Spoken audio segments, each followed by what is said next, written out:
মুর্শিদাবাদের দাঙ্গা নিয়ে রাজ্যে রাষ্ট্রপতি শাসন চেয়ে সুপ্রিম কোর্টে দ্বারস্থ আইনজীবী। প্রস্তুতি ছাড়াই আবেদন দাখিল জানালো সর্বোচ্চ আদালত। সুপ্রিম কোর্টের নির্দেশে আবেদন প্রত্যাহার মামলাকারীর, সংশোধন করে আবেদন করা যাবে জানালো সুপ্রিম কোর্ট।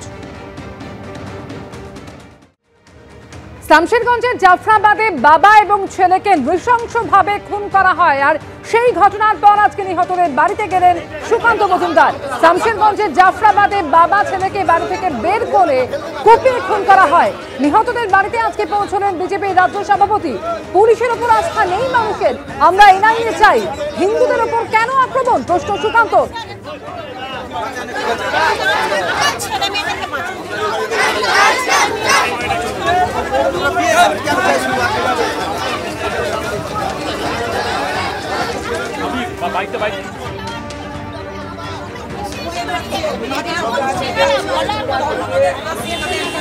মুখটা খুলে খুলে ছিল, এমনি তো ভিডিওতে ধরা পড়ছে, আপনারা দেখতে পাচ্ছেন না। পুলিশও একটা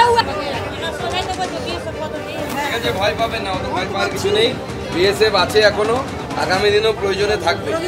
ঠিক আছে, আমরা দেখছি যতক্ষণ রাখা যায় বিএসএফ কে। ঠিক আছে,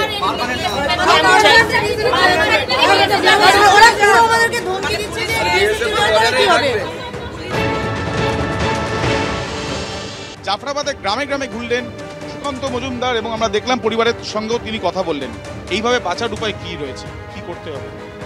বাঁচার আপাতত উপায় হিন্দুদেরকে একত্রিত হয়ে থাকতে হবে এবং ভোট ব্যাংকের সাথে তার প্রতিফলন আনতে হবে, একত্রিত হওয়া। এখানে দেখুন, আমাদের ভোটের কোনো লাভ নেই। আমরা জানি এই বিধানসভাগুলো আমাদের পক্ষে জেতা নেক্সট টু দ্য ইম্পসিবল, বা লোকসভা যদি আমরা ধরি, কারণ মুসলিম পার্সেন্টেজ এত বেশি। কিন্তু কোথাও হিন্দুরা অত্যাচারিত হলে আমরা চাই সেখানে যাই এবং সেখানে গিয়ে মানুষের পাশে দাঁড়াই।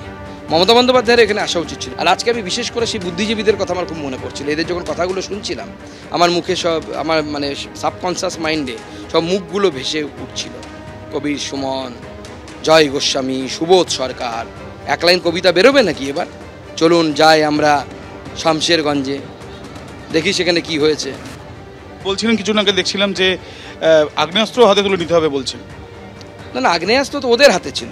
আমার প্রশ্ন হচ্ছে, মমতা বন্দ্যোপাধ্যায় আমাদের হোম মিনিস্টার, তাকে তো প্রশ্ন উত্তর দিতে হবে যে এত হুলিগান যারা দাঙ্গাকারী এসেছিল তাদের হাতে এত বন্দুক কোথা থেকে এলো, কে দিল? পুলিশ এটা তদন্ত করবে না? বিএসএফ ক্যাম্প স্থায়ীভাবে যেটা দাবি উঠছে সেটা কিভাবে, মানে সেই বিষয় নিয়ে কি ভাবছেন আপনারা? সেই বিষয়ে আমি হোম মিনিস্ট্রির সাথে আলোচনা করব, কিভাবে হতে পারে সেই বিষয়ে আমরা দেখব, কথাবার্তা বলে। রাজ্য সরকারের তো সহমত প্রয়োজন, কিন্তু পুলিশই নাকি এদেরকে বলেছে যে এখানে দিদির রাজত্বে বিএসএফ ক্যাম্প হবে না, ওই পুলিশ ক্যাম্পই হবে। পুলিশই যখন বলছে, তার মানে জেলার এসপি ডিএম এর উপর থেকে চাপ আছে বিএসএফ ক্যাম্প না করার জন্য। গ্রামবাসীরা অনেকেই চাইছেন না, যে গ্রামে আপনি দাঁড়িয়ে আছেন ঠিক জাফরাবাদ আর রানীপুর গ্রামের সংযোগস্থল, এখানেও পুলিশ ক্যাম্পের বিরোধিতা অনেক বারবার করে করছেন গ্রামের অনেকে, সেই ছবিটাও ধরা। মানুষ পুলিশের উপর কোনো ভরসা পাচ্ছেন না, মানুষ পুলিশের উপর কোনো ভরসা পাচ্ছেন না এবং মুখ্যমন্ত্রী বিএসএফ এর উপর এই জন্যই রাগ, কারণ মানুষ বিএসএফ এর উপর ভরসা করছে। মানুষ যেটা করে, মানুষ যেটা চায়, সেটাই গণতন্ত্র সর্বোচ্চ চাওয়া। মানুষই হচ্ছে গণতন্ত্রের জনতা জনার্দন নারায়ণ। নারায়ণ চাইছে এখানে বিএসএফ ক্যাম্প হোক, তো তাই হবে। এনআইএ তদন্তেরও দাবি করছেন অনেকে।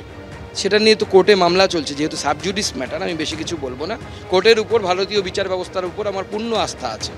আর কেন্দ্রীয় স্বরাষ্ট্রমন্ত্রীর সঙ্গে এই বিষয় নিয়ে কথা বলছে। উনি তো প্রতিনিয়ত খোঁজ নিতেন, ফোন করে করে আমাদের সকলের কাছ থেকে, শুভেন্দু দার সাথে কাছ থেকে খোঁজ নিতেন, আমার সাথে কাছ থেকে খোঁজ নিতেন।